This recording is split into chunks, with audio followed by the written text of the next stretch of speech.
Hi there. Thanks for tuning in to the Freedom Update. Today I have really big news that I know a lot of you have been waiting for. We are appealing the result in the British Columbia vaccine passport case. Now, I haven't posted a video since we lost that case because we have been working really hard researching the different avenues for appeal of that decision. And today I'm really excited to tell you that we have decided to appeal and that all three of the individual patients, the individual applicants from the original case, they are all going to be joining us. So I can't wait to tell you all about it.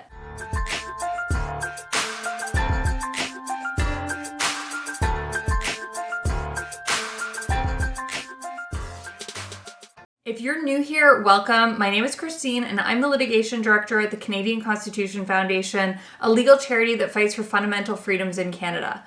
I upload regular videos about our ongoing cases and about other interesting developments in constitutional law in Canada. So if that sounds like something you'd be interested in, please hit like and subscribe below. It really helps my videos out a lot.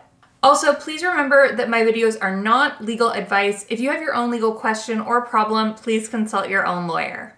So if you missed my last video, I'll put a link to it above so you can check it out. But in that video, I explain the result in our legal challenge to the British Columbia vaccine passport regime. You can watch it there. And I also have a whole lot of videos where I explain the background of the case, and I will link to those in the description below.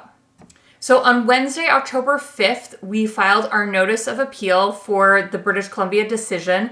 We believe that there were errors in the lower court decision. Most significantly, there was an error in the finding that the three women who brought this case could have applied for a reconsideration for an exemption to the vaccine passport system, and that they did not do that, and therefore their case was premature. On the face of the provincial health officer's orders and the mandatory forms, these women were actually ineligible to apply. So we completely disagree with this finding of prematurity. There was actually no avenue open to them. If you'll remember, this case was brought not just by the Canadian Constitution Foundation, the organization I work for, as a public interest litigant. It was also brought by three individuals who couldn't be vaccinated for medical reasons. The first was a teenager who developed heart inflammation called pericarditis as an adverse reaction to her first dose of the COVID vaccine.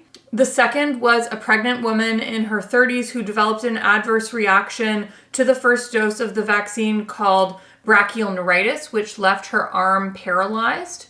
And the third was a woman with complex and overlapping disabilities, including a condition called spina bifida, as well as a history of poor surgical outcomes from her more than 15 surgeries, as well as a history of multiple adverse drug reactions.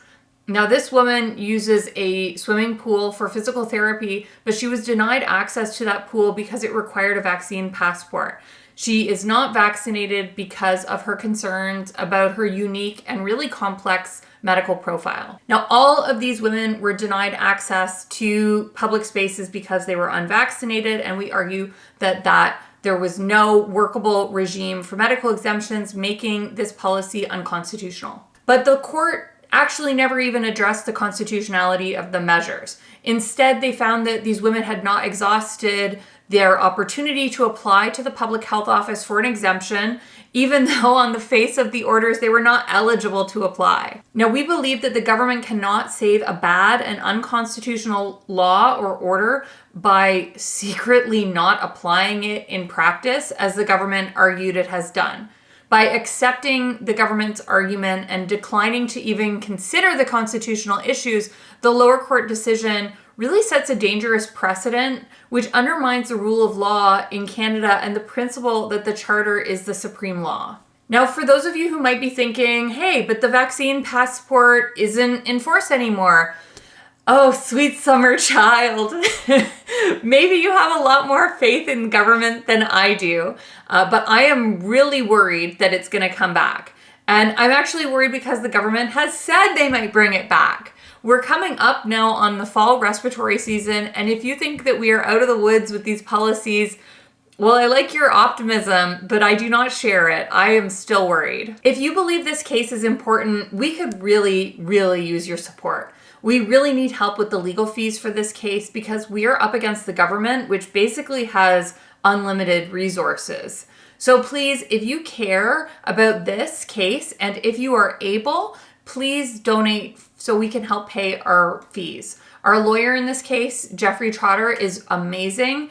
I have done an interview with him, which I'll link to above and I'll link to below as well. So you can watch, you can see exactly what he's like in person, how smart and diligent he is.